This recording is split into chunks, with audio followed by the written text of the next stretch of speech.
We are going to get the party started. I am going to introduce Brittany Packnett Cunningham, and then we are going to dive into a conversation with her. I just want to make sure the event support is ready to spotlight her and Danisha and myself so that I do not mess up. I am really going to read this bio, and it is short and sweet because I have shortened it. There's a much longer version, which was emailed out to you a few times. But in sum, Brittany Packnett Cunningham, you welcome everyone else. If you didn't know who this lady was, you welcome. She is the truth. And I mean, I don't say that very lightly. Brittany Cunningham is a leading voice at the intersection of culture, justice, and policy, and the founder of Love and Power Works, a social impact agency driving change across sectors. She serves as vice president and chief strategy officer of the Children's Defense Fund and hosts the acclaimed Undistracted podcast with a widely viewed TED Talk on confidence. Highly recommend you watching that. A trusted policy advisor, including service on President Obama's 21st Century Policing Task Force and co-founder of Campaign Zero, her work has shaped national conversations on equity and justice. Through partnerships, media, and global speaking engagements, she continues to amplify impact while mentoring the next generation of change makers. Where is Miss Brittany Packnett Cunningham? Hi. There she is. Yay. Hello. Thank you so much for being here. I want to make sure you are spotlit and everyone sees you. Can I get some thumb? There we go. Thank Hi. you. Beautiful. Okay, so to get things started, Denisha and I wanted to just, set the tone. This is a joy-filled, fun event. We have Yes, some indeed. rapid fire questions for you, and we don't want you to overthink it or explain. We just Okay. want to hear what you would say. Okay. Denisha, you doing it? Okay. Well, before you get started, let me just thank you for having me. I know we've been trying to work this out for a little second, Lisa. When we met a while ago at, gosh, was it the NAIS conference? Yes. But I'm deeply grateful for all of you all for taking the time to be here. I know Sundays are a busy, busy day for us. But Lisa, Denisha, I'm just grateful really for your leadership. I think that what you all are building is so essential, so necessary. And so just shout out to you, and thank you for the honor of being a part of it. Thank you to, I got friends on here. My child's godparents are on here. My homegirl Miss Hines is on here. Like I just, so thanks y'all for showing out. And yeah, let's get it cracking. Excellent. Denisha, you're muted. I realize that. Okay. So we are going to start off with just some light and fun questions before we get into the heavy questions. So these are, oh, there's an echo there. Do you guys hear that? Okay. These are meant to be just rapid fire. Okay. You ready? Let's do it. Okay. Early bird, night owl. Night owl. He- Heels or sneakers? Both. It depends on the day. Choose one, choose one. Sneakers, because I'm over Yes. 40 now, and we got to be honest about it. Yeah. City energy or quiet retreat? Quiet retreat. Okay, okay. Here's a fun one. Team Sierra or Team Amanda? Oh, You know, you is that know. a question? Team Sierra. It's Team Team Sierra Sierra, all Team day. Melandria, Team All the Black. I don't even watch those shows, but Team Me Both the Names of All the either. Black Girls and the Brown Girls. Also, my husband is in here saying I am neither an early bird nor a night owl, and that's probably extremely accurate. Thanks, I sweetie. like that. I like that. Okay. A book you think everyone should read. What book do I think everyone should read? In this context, Why Do All the Black Kids Sit Together in the Cafeteria by Dr. Beverly Mm, Daniel Tatum. In all educational contexts, The Pedagogy of the Oppressed by Paulo Freire. love it. Love it. A song that always makes you cut up on the dance floor or gets you moving. Do I Do by Stevie Wonder. Oh, Every love it. time. Okay, DJ, remember that. One word your friends would use to describe you. One word your friends would use to describe you. Besides sleepy, um, probably sentimental. Hmm. Yeah. Okay. A leader, past or present, you love to have dinner with. Oh gosh, there are so many. Um, I talk about her often. My four-time great grandmother Joanna. She was born enslaved and died free. I would want to have Mm, dinner with her. She led our family out of bondage. That's who I want to meet. Wow. beautiful. Okay. Something people would be surprised to learn about you. That I almost thought I had a career in musical theater. That was the dream I was going to pursue, and then God had different plans. Okay. I am very surprised to learn that about you. And last but not least, your favorite baby picture book, something you're reading to your little ones right now, Oh my gosh. or just your favorite. Oh, there are so many, but I particularly have because I'm from St. Louis and I'm very proud of that fact. I love reading the Steamboat School, which is all about a black pastor named John Barry Meacham and his wife who built a boat on the Mississippi River to evade the laws in Missouri that you couldn't teach free and black children to read and write. And so, especially since I work at CDF now and we serve tens of thousands of students in freedom schools every summer, that was the original freedom school that I ever learned about. And there's a children's book about it, and I love reading it to my boys. Okay, we need to put that in the chat because I don't believe I've ever read that book, It's seen that book, incredible. but now at an age that, y'all don't need to know, I want to read that book. So now we want to pivot and really just, dive into talking about the benefits of belonging and the importance of identity. And we want that to start with getting a better understanding of you telling us about your schooling experience. What type of student were Yeah. you? Did you always feel like you belonged? How did you navigate times that maybe you didn't?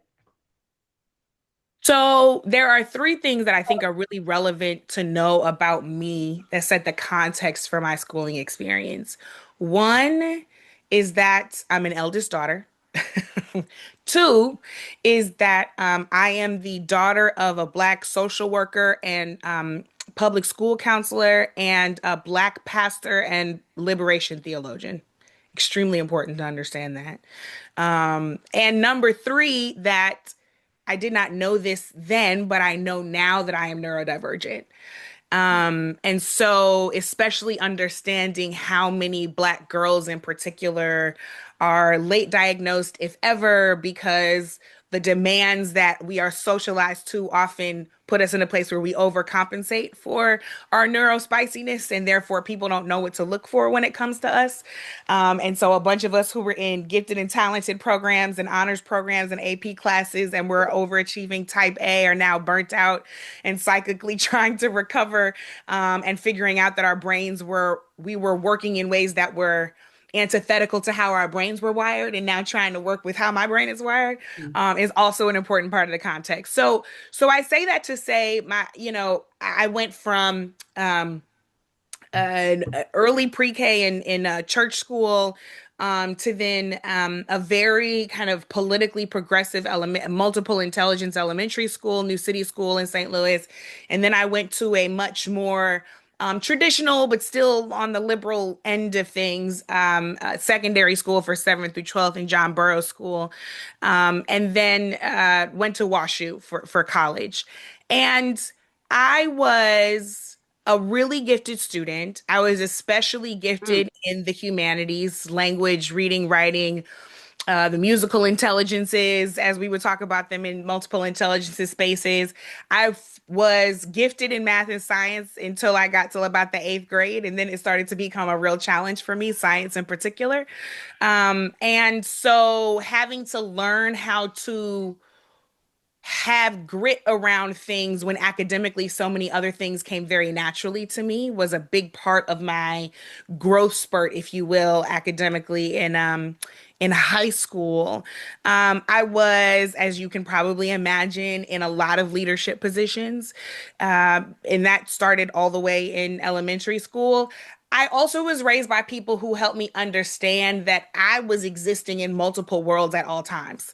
So when I was going to my predominantly Black church, my historically Black church where Dred and Harriet Scott went when they were in Missouri, and my dad's up there preaching liberation theology, and we're wearing, African garb during Black History Month, and our Sunday school lessons have Black history mixed in them. That when I'm there on Wednesday night for choir rehearsal and Saturday afternoon for choir rehearsal and Thursday night Bible study and Sunday morning and sometimes afternoon service, that the code switching that I didn't wasn't told that I was doing, but I knew I had to do was very different from where I was going to school Monday through Friday.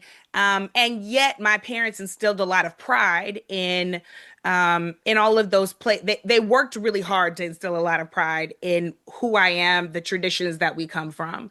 I think I was much more proud of all of those things in elementary school and started to get socialized into that feeling of wanting to belong and fit in and just be like everybody else come adolescence, right? Come middle school and high school. So suddenly I was thinking about why my hair was different than other folks and why they can hop in the pool in the back of their houses and I live 45 minutes away and we ain't got no pool. And my mama said my hair needs to last all week, child.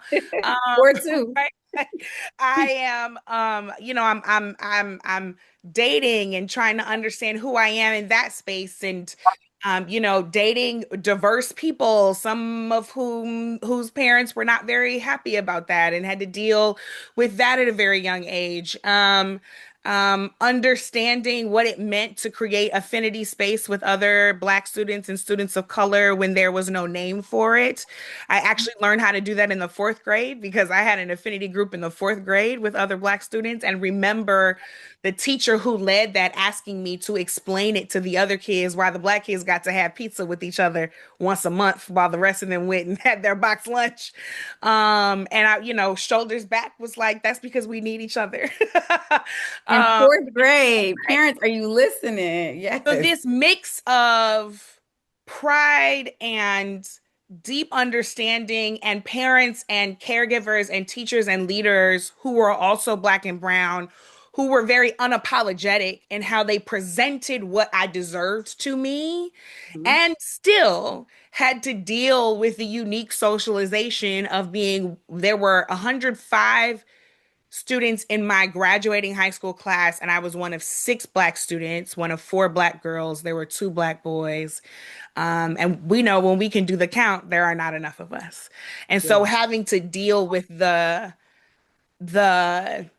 the discord of that while you're also trying to figure out who you are as you come of age is not an atypical story, right? For those of us who grew up in private school spaces. Yeah.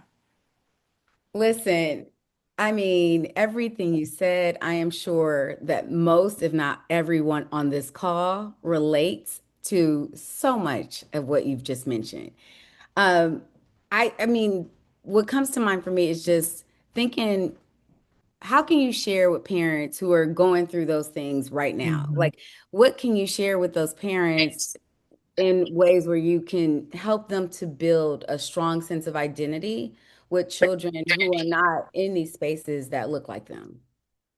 How can you help them build like confidence and Yeah, it's so interesting because when I got older, I worked in education for the first 13 years of my career or so, and I remember asking my mother if she had it to do all over again, would she send me to public school, myself and my brother to public school, or would she have sent us to the private schools where she sent us? And she said I would have homeschooled you, which was such a clear admission of the really false choice that so many of our parents that you all are dealing with, right? This idea that you can send your children to a place where they may be loved but might not learn, or where they'll learn but might not be loved, yes. and that the idea that it has to be one or the other and not both for our children is antithetical to what education is supposed to be and antithetical to what childhood is supposed to be. Oh my gosh. And so I think Ew.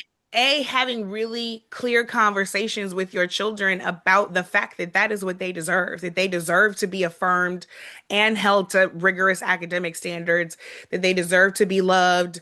And in those moments when those two things are butting heads, the kind of partnership that you give your young people in that moment really matters. I remember in 10th grade, Hmm. I was in an honors English class, and I was so excited to have this teacher because she was the teacher I had always wanted. She held a really high bar. That was my favorite subject.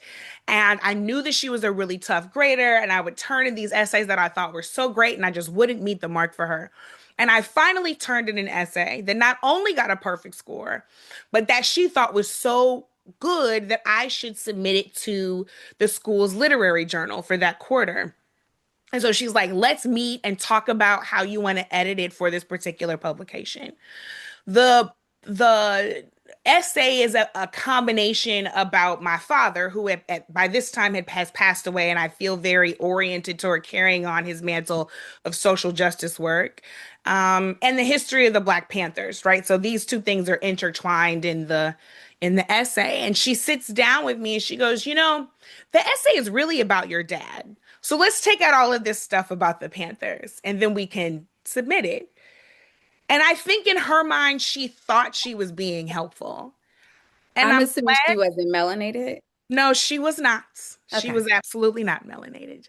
Um, and I'm glad that I had a mother who was clear with me about the fact that I shouldn't need to erase Hmm. parts of my identity or American history to make people comfortable. And that if I sat down and gave all of myself to this thing that she thought was perfect, because remember, she gave it a perfect score, Yes. that if that was how she felt about it, and if I felt that strongly about it, then I should stand 10 toes down on it. So I remember going back to school and saying, I guess I'm not making a submission because I'm not deleting that. And that was a really formative moment because my mother could have chosen to say, well, the publication could be really good for colleges and that'll look good on your resume when you're applying. She could have said, just, I know it's not fair, but just play the game. Instead, my mother said, this is not a game you have to play. Good. Just because people are trying to make you play that game does not mean that you were not born to rewrite the rules. Fast forward all these years later, I have an entire career in media. I have been published multiple times in publications that I have only dreamed about. And I've done so in a way that did not sacrifice my voice, right? That honored my truth. And if I hadn't learned that lesson in the 10th grade because I had a mama who said no, and I'm going to Yeah. help you get the language and straighten your back so that you can go in there and have that conversation yourself, I would not be that kind of person now. I wouldn't be a truth teller now. I wouldn't be an organizer now. I wouldn't be a strategist now. I wouldn't be a writer now. And if I was all of those things, I wouldn't be doing any of those things truthfully. So I think it's critically important to arm your young people with the understanding that that is the standard that they deserve, that abundance is their inheritance, and that erasing their identity is not necessary to fit into the places that they are in. Every place we occupy is a place we belong. And it is Can I pray important for that you? your young people feel that, hear that, see that, know how to speak that, know how to say it. When they're scared to say it, that they know who to hook arms with to help them say Yes. it. Because those moments are the core memories that either fuel us forward or push us back. Yes. Well, I mean, you have said so much. You have said so much. First of all, thank you, Mama Packnett. Yes. I was like, Listen, are we that lady friends? don't Did I play. just say Reverend Miss Dr. Brittany? Packard does not play. It it speaks to the Uh, power of parent engagement yeah. and That's right. advocacy and kids following the parent lead. And one of the reasons PSV exists is because I realized we have normalized keeping our kids grounded and rooted outside of private school and hoping that's enough. Hmm. Hmm. And we That's should right. do that. We should absolutely do that. But we need to have that expectation, that advocacy, that that not even gall, but we deserve it. We Yeah. need to be modeling for our children that they have a right not to shrivel and to ask that question and not to think Yeah. twice about it.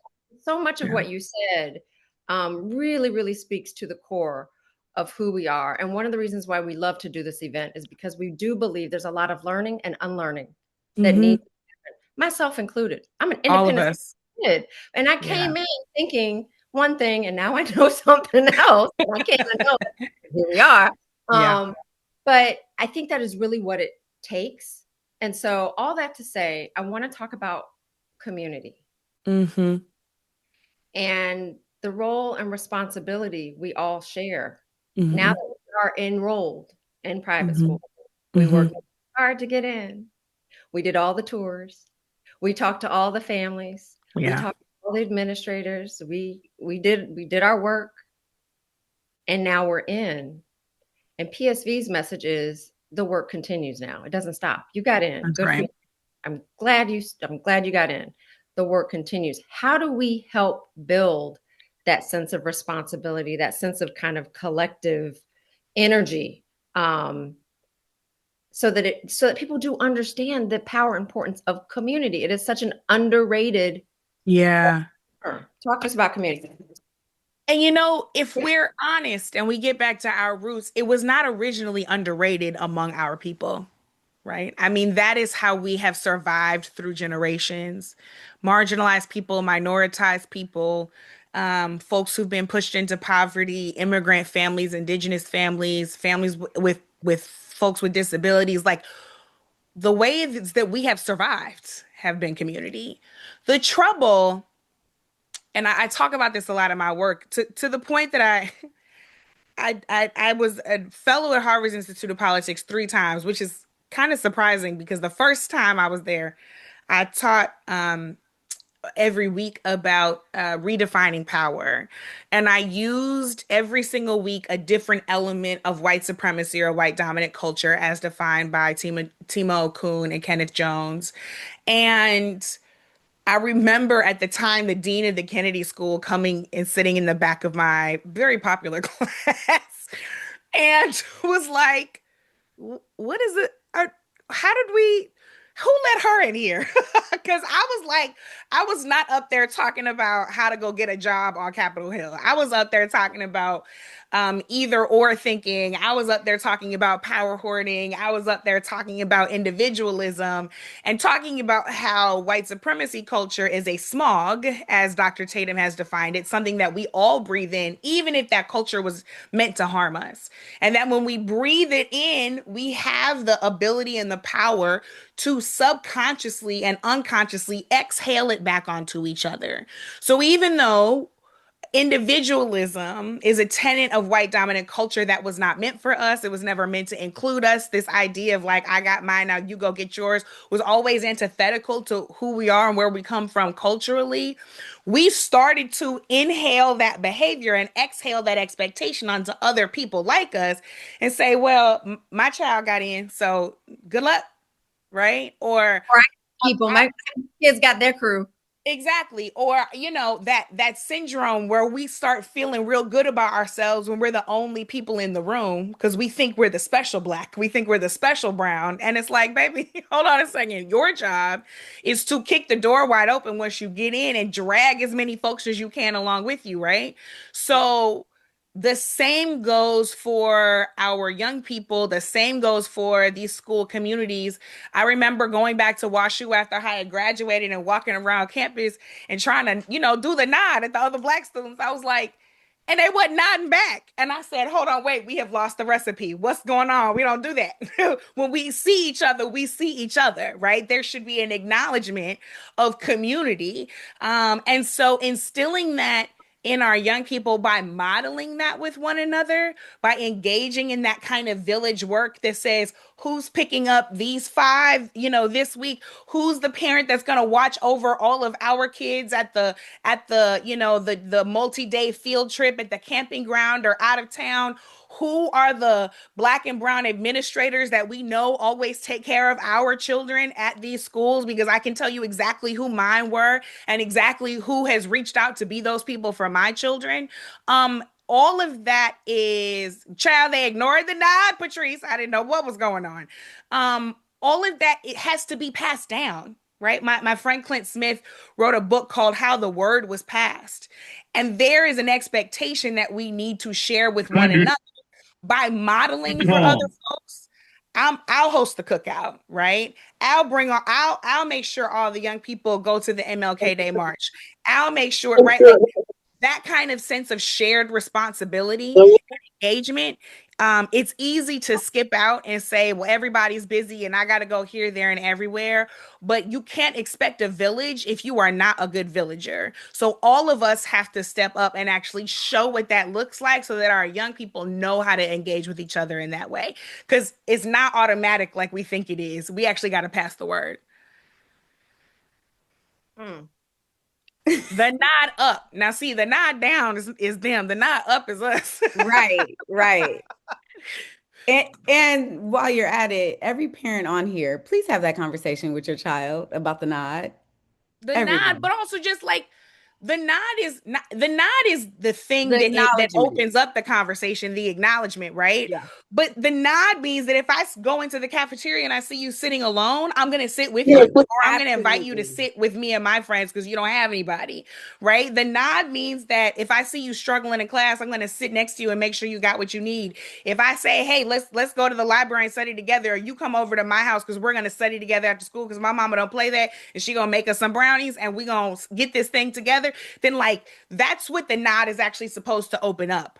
But if we don't show our young people how to do that and we don't expect that out of our young people, if we communicate to them they're not your responsibility, no baby, they are. Because the only reason why any of us are in any of these schools is because somebody else decided we were their responsibility. So it's our responsibility to pass that forward. Mm. Mm. Okay.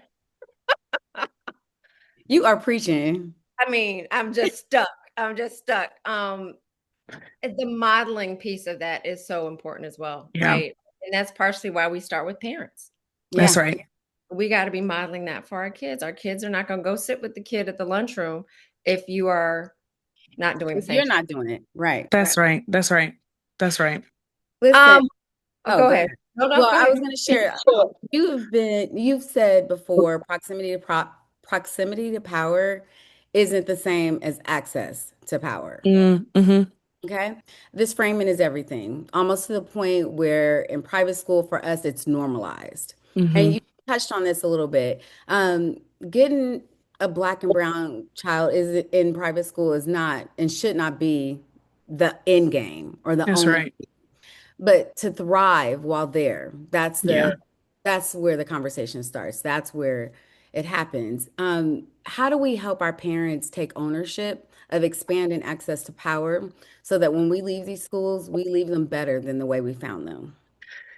It is so critical to be strategic. Okay. So I can tell you exact when I was in eighth grade, I went with about a dozen other students to the National Association of Independent Schools Student Diversity Leadership Conference. And we all got bitten by, I mean, we were in eighth grade facilitating whole cohorts of people that were all the way up to seniors, right? So leadership development, right? And there were parents who got together with Coach Daniel Harris, if you know him from the Educator Exchange and from John Burroughs School, who led that effort. Um, and we got that leadership experience. We came back as a group and we said we want to start a student group called Diversity, et cetera, Education Through Communication. So he was the sponsor of the student group. We come back and we do the student group. While this is happening, the parents and Coach Harris and his wife, Julie Harris, who was also a teacher at the school, are plotting what the parallel path is, right? Because the parallel path that is being led, unbeknownst to us until I get a little older, is that people like Valerie Bell and Kelvin Westbrook and my mother and Jerome Williams, who was the first Black student at my whoever went to my school, and that had happened so recently that his daughter was my seventh grade little sister when I was a senior, right? That's how short a window of time Black people had been going to that school. Those folks got together and said, who are we getting on the board? Mhm. What committees are we setting up? Yep. Who's controlling this pot of money? Hello? Because we're going to be strategic and understanding how the levers of power work here and make sure that we control some of them. Because them other folks do not sit there and say, oh, we wish you would do this and we wish you would do that. No, they go get them some power. And then they start pulling those levers. So strategically, what ended up happening is that while we're running traps as students, there are adults blocking and tackling for us so that we have the kind of advocacy, access, power, and leadership that we need having our back. So when as students we go to the school and say we want to shut down school for an entire day and have a, we didn't call it DEI then, but have a diversity symposium on socioeconomic status and poverty, we got it done. Now we over here feeling high and mighty, but part of that is because Valerie and Kelvin are over there on the board, right?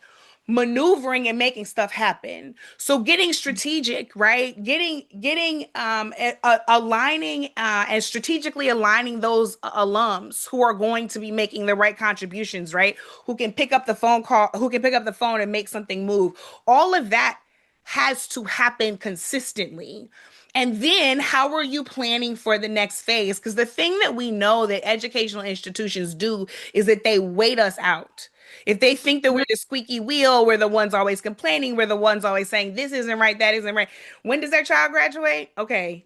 They Yep. graduated, and we just gotta wait it out 3 years. Just make sure she don't go to the evening news for the next 3 years, and then we'll be good. No, no, no, no, no, no. You can't wait us out when we've got a succession plan. Yes. So who's on the board after this person? And how do we make sure it's not one person on the board, it's four people on the board, right? And how do we make sure that some of those board members are not just parents, but alums who can speak directly to the student experience, right? You know, you may not be the person who can cut the check, but you need to get connected with the person who Yes. can. You may be the person who can write the check, but you're not the person who can go organize the parents. Everybody's got a role to play in this, but it has to be extremely strategic. Yes. My mother, as busy as she was, and my father, when he was alive, God rest his soul, they were both on every board of every educational institution I was ever a part of, because they said, we're not just sending you, this is the choice that our family has made. So we're going to get all up in the nooks and crannies and make sure that what you are experiencing has our hand guiding it. Yeah. Can we talk really quickly about what's at stake? Because I do feel like a lot of people think what we're doing is it's so joy filled and so beloved. People think Yeah. it's just socialization, and Yeah, this is vital to our future. Can you it talk is. more about like why this is imperative, especially given everything going on in the world, Yeah. for our future? Yeah. I'll speak to the personal first and then the political. Personally, it's imperative because you want to raise children who love themselves. I Mm. know that's true because that's why all of y'all are here. And as many I love yous as you give, as many affirmations as you say together, as many culturally rich libraries as you build at home, I promise you, these places are socializing them to hate themselves.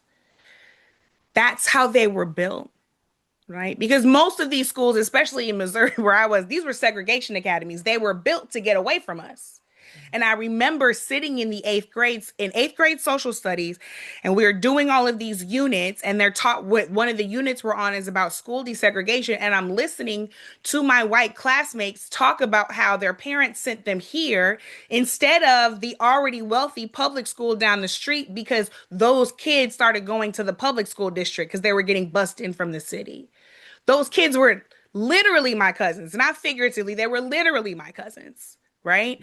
So I am in a place where I'm supposed to be learning, but my cognitive energy is split between being a good student and listening to you talk about me and my people, Yeah. right? So these places are designed for our young people not to love themselves. It has to be, you all have to be such a clear, impenetrable force for the young people in your villages, their self esteem, their self worth. I spent way too long going through life thinking that I deserved less than I did. And when I got into some therapy, I realized how much of it was tangled up and hearing, well, take the Black Panthers out of the essay. Oh, well, his mom didn't want him dating you because you're Black, even though she loves it when you sing the national anthem so soulfully at the football games, but she don't like it when you're talking to her son, right? Like navigating all of that as a young person is really hard. So that like love force field that y'all gotta have around them is critical to who they are in the world when they grow up and how they see what they deserve. And this is why I did that TED Talk on confidence, because how confident we are impacts what our impact is on the world, right? It impacts everything. I'm either showing up as my full, authentic, genius self, or I'm not, because of all of those socialization core memories in the eighth grade, right? And now we've impacted my career. Now we've impacted the fingerprint I can leave on the world. Now we like all of that stuff is impacted. From a political sense, though, let me let me say it like this. My high school celebrated its centennial a few years ago. I was called and told I would have the distinct honor of being the first alum in the school's history to win both alumni awards at the opening of the centennial. So I go, it's this big celebration. I'm really excited. My classmates who were back on their reunion couldn't care less, except for the black ones, but whatever. I was like, I was deeply honored. I went, I met some students who are now running diversity, et cetera. It felt so meaningful to me to know that this work is continuing. Um, the centennial year closes with another alum from my school. Now, mind you, my school has got a lot of famous alums. Ellie Kemper went to my school. John Hamm went to my school. Like Danny Meyer, who owns Shake Shack, he went to my school. We have a lot of famous alums. But the alum that they choose to highlight to close out the centennial year is the founder of OpenAI, of ChatGPT. I want to be clear that we went to the same school, right? I walked out with a very different set of ethics, values, and morals than that person did. And now the entire world is dealing with the challenge of ethics and morals and values. I'm keeping it a buck with y'all. So when I think about the founding of the Congressional Black Caucus and them understanding that their role was to be the consciousness of Congress, that so often is the role of Black and Brown people in predominantly white and wealthy spaces. That we have to be the conscious of that place. We have to hold a moral center, lest the thing go all the way out. And I'm not telling anybody to use AI, not use AI, not use this. What I'm saying Third is, and final I know that call to there the are some clerk. I know that there are some ethical challenges there that have been put out in the press, right? Actual factual that have nothing to do with me. But we were educated in the same place. So we have to be thoughtful always about how we have an impact on the kind of young people that are being produced in these schools, the ones that are ours and the ones who will either be influenced by ours or influence ours. Because either can happen and both can happen. Yeah. Brittany. Listen, I wish we could stay this entire 2 hours and just talk to you. I really do. Um, Y'all don't need me. Y'all got each other. And I'm glad Listen, we about have that. a full program, but I am just enjoying this conversation. It feels like I'm talking to one of my girlfriends. It feels like no one else is watching. And these are the conversations we're having on a day to day. And And let me so, tell you something right now. If anybody else is watching, I don't care. We'll be okay. Be mad at me, not them. I can tell, and I love that about you. So okay, we got to wrap this up soon, but before we wrap it up, I really want to know what what are you hopeful for? Like, And Yeah. how do you stay hopeful given everything? yes. Um, my reason for hope and the thing I am hopeful for are both deeply connected. I have two sons, and I am hopeful for a world that sees their genius not as a threat, but as a collective and community asset, and embraces and nourishes it as such. Um, because they are the most important fingerprint I'll ever leave on the world. Mhm. And to have two black boys running around with all different kinds of genius, and knowing how tightly and closely I want to protect it is a depth of burden that I know everybody on this call feels. Mhm. My oldest was also born 4 months early. So he is a miracle in a million ways, but he's also twice exceptional. So he, like mommy and daddy, is neurodivergent, and he is extremely academically gifted. And finding a place for him has been almost impossible. And the second we thought we found it, turned out it wasn't it. His godmother Jovi is in here. She's talking about exceptional. Like the baby was reading when he was 2. We was just doing math problems last night. Like Wow. putting him in a place that sees him as a black boy, not as a troublemaker, not a neurodivergent black boy, not as a troublemaker, not as a behavioral issue, not as the kid that you need to keep sending out of class because he gets in your way, but also seeing him as more than just this exceptionally powerful brain that he has, Mhm. where he's decoding four syllable words, has been the hardest task of parenthood yet. And my baby was in the NICU for 116 days, and this is Mhm. still harder. So I hope and I need for PSV to exist. I hope and I need for villages like this to ensure that all of our young people have safe, fulfilling, nurturing experiences.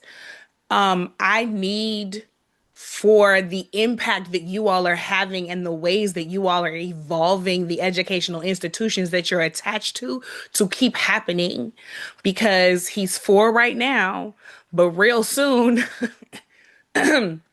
we're going to be going through various phases of these processes. So will his younger brother.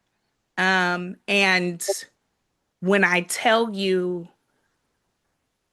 that his emotional and intellectual and physical safety Mhm. is not just of the utmost importance, but is something that I need for us to fight for together. I mean it from the very depths of my soul, and I mean it for my child and for all of yours. Mhm. Amen. Amen. One last question, and then we're going to pivot for everyone who is waiting. The breakout rooms will be coming up next, but one more question. Who do you go to for inspiration? What Mhm. podcasts are you listening to? Who do you trust for Mm, information that is not AI, that is accurate? Who do you like in the morning when you wake up and you've had your yeah. hour and you want to get updated? Who are you looking to? It's not perfect, but I've been listening to NPR since I was in middle school. That is that Mhm. is my favorite. That after prayer is my morning routine. Um, in particular because there are a lot more diverse voices who represent the global majority as we are in that space. I truly will call my mama because Dr. Pecknett, I mean, she's got her PhD in education, right? Like she understands how to navigate these systems. My brother is also exceptional, is a master's from Yale Divinity, but had learning disabilities growing up. So I watched her navigate all of that stuff so differently than she had to navigate stuff for me. Mm, And so her advice is always helpful. And I'm gonna be real honest with you. I've been staying in my word like I ain't never had before in my entire life. There is a rootedness that I'm trying to consistently access because I understand how our people got over. And so I'm going back to the red letters in the text. I'm going back to the hymns. I'm going back to the spirituals. I'll play the Clark sisters out when I need, a touch and a word, and to be endowed with the clarity and the knowledge and the discernment that it takes to raise Black and brown children in this particular chapter of America's history. So all of the above, and I'm very grateful that I have an exceptional husband and partner and father, in my husband Reggie. And so, I know that no matter what happens, we're gonna figure it out together. amen. I love that. Thank you. Thank you. I cannot tell you how grateful we are for your time and your words. And I open invitation to join us at any time, no Thank matter what you. we are doing. Thank um, Anything, you. I anything. no, seriously. I am hoping this is the beginning of a beautiful relationship, because you just speak truth to power, and you understand exactly the core of what this is all about, and you are the voice of our generation, and so we're so grateful to have you. Thank you so much. It's really an honor to be with you all. Thank you for all that you do, every single one of you on this call. And I know we're going to be all right, and our baby's going to be all right because of this. So thank you so much. Y'all have a Thank, great one. No, thank you. thank you. All We'll be right, listening to her podcast too, Undistracted. what'd you say? We'll be listening to her podcast Oh, as well. yes, ma'am. Mhm. Okay, so moving the event right along, it is that time. We are making up a little bit of time. For those of you who have joined us late, we were a little late starting